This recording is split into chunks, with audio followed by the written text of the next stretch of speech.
The first time I found out about you, we went and saw you with Mac DeMarco. He was like, "Hey, Yeah, do you want to go Yeah. see it was this? You before want to the go see show. Logic with us?" Yeah. Or, That's and I was like, "Yeah, that At sounds the fun." I Greek. didn't know who you were, but the show was at the Greek. yeah. The show was the audience was just they're so electric, bro. Your fans are Thank you. so passionate. Yeah, that's one thing that I The really show was amazing too, No, I and you played appreciate it. Mario Kart on stage. Yeah, that too, was so- fun. And then what did I play after that? I played something else. Street Fighter on the next tour. I did Street Fighter. No, I really pride myself in my fans because I feel I don't know. I just don't necessarily know. Like, I feel like maybe they feel about me kind of how I felt about Kid Cudi. Like, here was this guy coming in, like, talking about his feelings and emotions and all this shit in a set that was, like, Interesting. a time that was kind of, like, weird to do that, and he just was himself. So, I don't know. I've always been, like, nerdy, and I love sci-fi and books and Right. movies and this, and I just integrate all that into the music. But the biggest thing above all was just always the, peace, love, and positivity and doing what you love.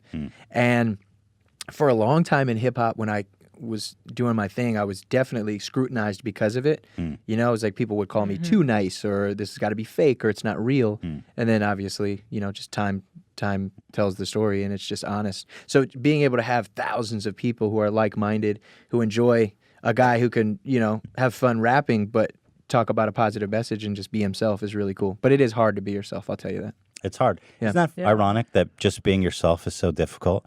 Yeah. Because it should be the most natural thing in the world, right? Hey, I'm just being myself. Yeah. It seems like a it's- tough crowd, especially like being part of hip hop. Yeah, definitely. It's wild.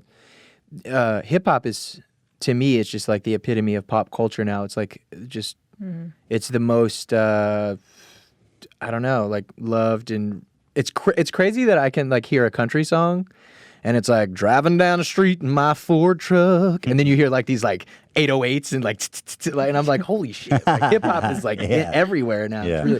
It's really wild. Yeah, but honestly, like true hip hop, like true lovers of hip hop and true journalists and true, like I've always received love from them. I mean, fucking Wu-Tang Clan was on my Yeah, last album, yeah. So I've always gotten the love and respect from like what hip hop really is, and hip hop is beautiful, and it's it's definitely birthed by incredible black people, but it's something that has been shared and has allowed many doors to open for all cultures and races to come together. So to me, like real hip hop is built on love and diversity and differences and accepting others, and regardless if you agree or not, but to be able to peacefully just speak your mind. Yeah. What do you think about like terms like, just because you bring up the idea that black people brought about hip hop and a lot of the musical movements, 100%, and like yeah. jazz, Rock and roll. yeah. I mean, really, all of American music is kind of has origins in Yeah. black culture. Definitely. What do you think about the terms of that I hear a lot being thrown out, like culture vulture and stuff like that?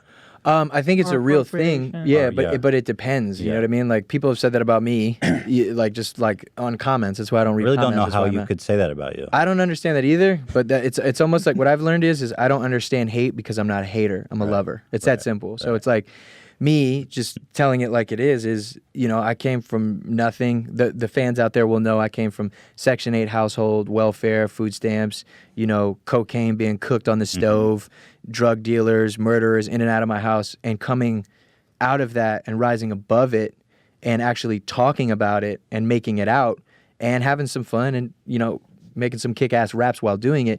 You'd think people would just be like, oh damn, this is dope, but perception is a big thing. How I look, my race, my skin color, all this other stuff. It's just a big, I mean, Drake said it best at the Grammys. There's a lot of people in positions of power who, for them, it's more so kind of like it's like a political game. If you look the part and you kind of act the part, then you can be more accepted as if you don't. Like, I don't know, it's weird. But that's the one thing that is odd is I've always been myself, and then people are like, oh, like they could say, I'm corny because I like sci-fi or I rap about it or this or that or blah, blah, blah. But it's like, you could call me what you want, but at least I'm myself.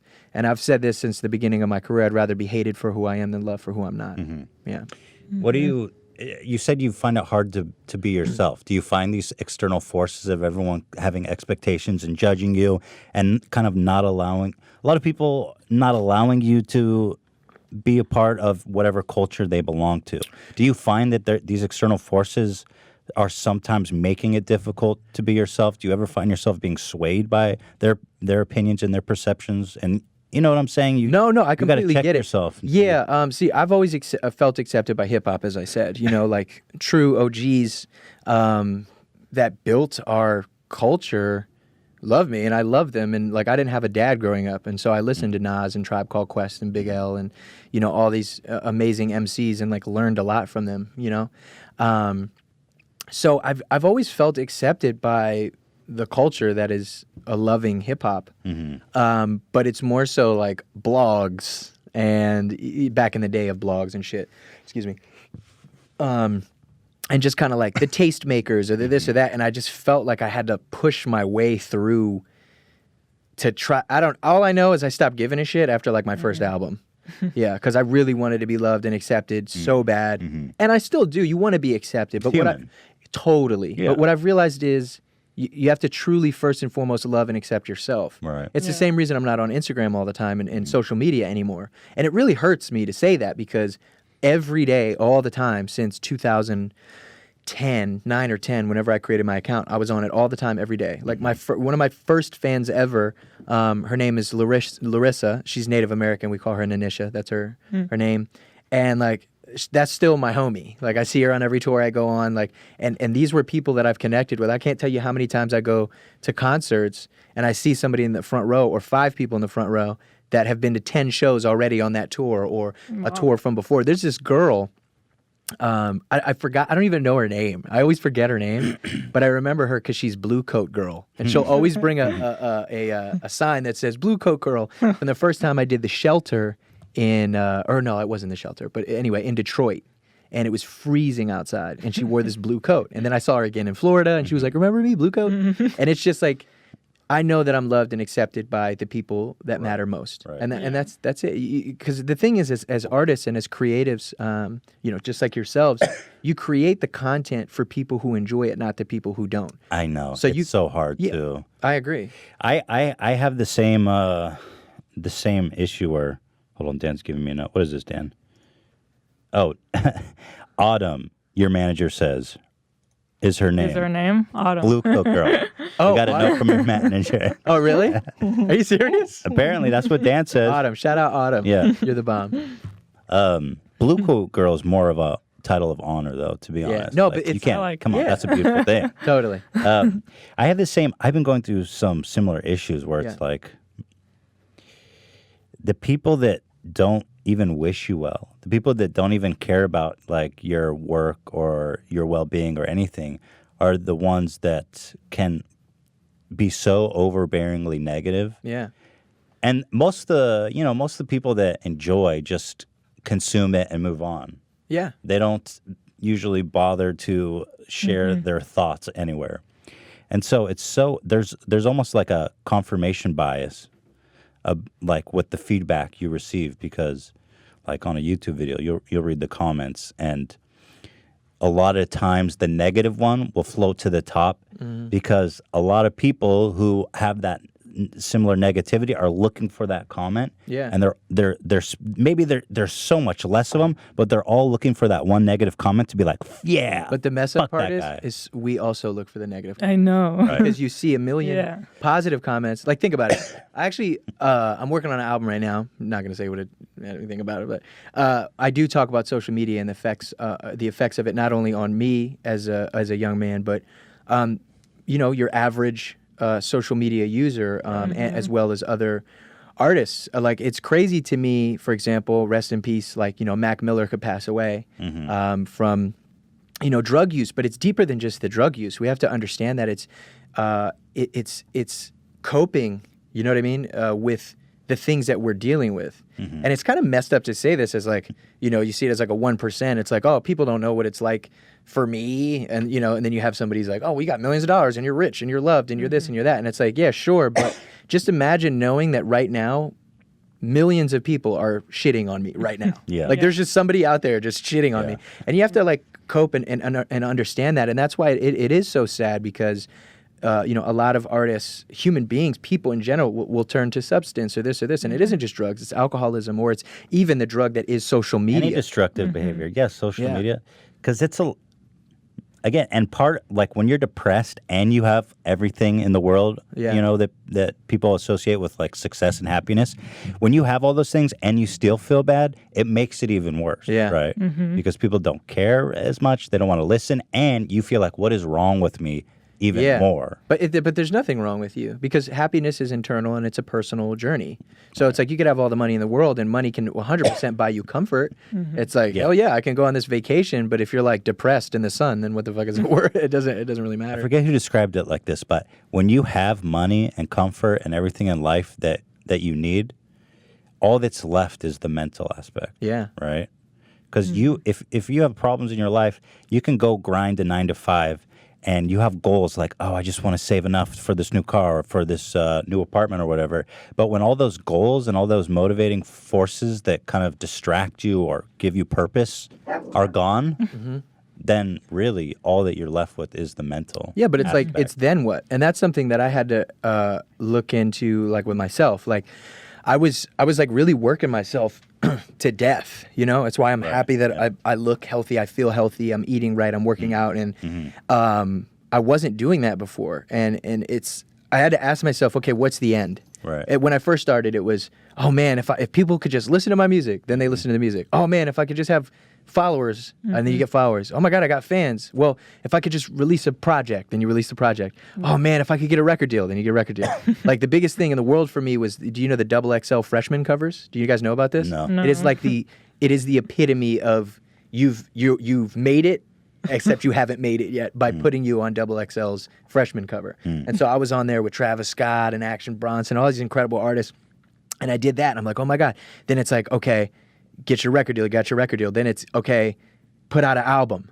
And then you put out the album and you're like, wait, there's so much more still to be done. Then you put out a second album. Then it's, okay, all right, I'm touring at like 200 cap. 200 people are coming to see me. But then it's 500, then it's 2,000, then it's 5,000. Then you do the Garden. So then you're sitting there, I'm sitting there at the Grammys, nominated for Song of the Year, which I didn't take home, but it doesn't matter. I was like, oh my God, I'm here at the Grammys. Yeah. So it's like, you're at the Grammys, you've been recognized, you're selling out arenas. Well, now what? And I was like pretty fucked up for a while. But see, the depression that I went through, I didn't realize I was depressed, which is a weird thing because I was counting all my blessings. I'm like, I'm surrounded by incredible people that are my family, my best friends. I have fans all over the world. But then you look back in retrospect and it was like, yeah, but I felt so empty. Why? Why did I feel so empty?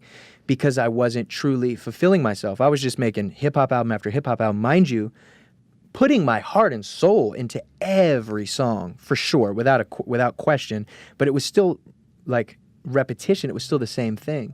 And that's why I've been, playing the piano and, singing over guitar and having fun and branching out and doing film as well, which is very important. Because I need other outlets that's not just music. However, I'm not going to like turn my back on music. Music is not only my bread and butter, but it's my main source of true creative form of expression and therapy. But I've just realized, for me personally, you got to do other shit. But the biggest thing I had to do was live my life. Right. Yeah. And enjoy I myself. think also you just have to learn to not be so focused on the goal and like suffer all the way through Totally. and understand that you gotta enjoy your everyday too while you're working towards a goal. That was the biggest thing I had to learn. Because before you're like, I'm just focused on these goals. Like I gotta put out an Yeah. album, Yeah. and once I get the album, everything will be amazing. Yeah. But when you get the album, it's like shit is still the Or same. you don't even think about it. You're just like, this is it. It's so distracting and it's so motivating. And you just work every day. It's what motivates you. And you never stop and think about like anything that's wrong in your personal life, right? Or your mental life. And once that goal is achieved, then you no longer have that purpose and you're just fucked. No, it's insane. I completely agree. I think that's like the biggest thing that I learned with, and I still learn. Like, I have a tattoo here that says "Look around" and another one that says "Balance yourself," and that is a huge deal. Is actually enjoying the journey. It's funny. I was telling my friends this, that back in the basement, in Lenny's basement, when I had no job, no money, no anything, he let me live with him for a year, Big Lembo, and when that year was up, I signed my deal to Def Jam, told him to quit his job of 12 years, and we moved to LA, and we've been going ever since.